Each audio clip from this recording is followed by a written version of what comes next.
Government of Canada has conveyed that they respect the sovereignty and territorial integrity of India, and they will not recognize the so-called referendum.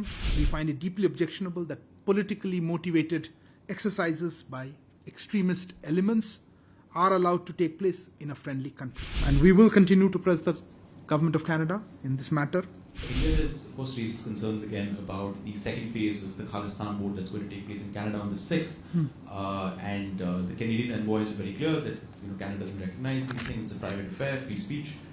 India still has a problem with this. So my question is, what specifically does New Delhi want Canada to do on these Khalistan referendums that keep happening? And is it likely to continue to be an irritant in India-Canada ties? Look, on the issue of the so-called Khalistan referendum, I think we've made our position clear a couple of times. You mentioned, and so let me just start off that point. Our position on the efforts by anti-Indian elements to hold a so-called Khalistan referendum is well known.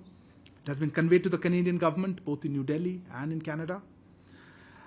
You also referred, and let me reiterate that, the Government of Canada has conveyed that they respect the sovereignty and territorial integrity of India, and they will not recognize the so-called referendum, which is to take place, I think, in two parts in Canada.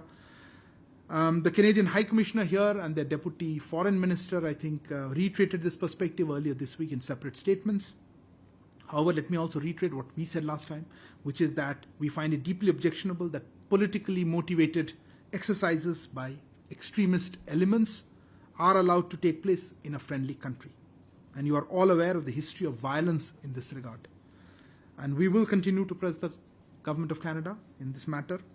We'll call upon them to prevent anti-India activities by individuals and groups based in their country, and to designate as terrorists under their law individuals and entities who have been declared as terrorists under our law. So that gives you a sense of what we would really like them to do.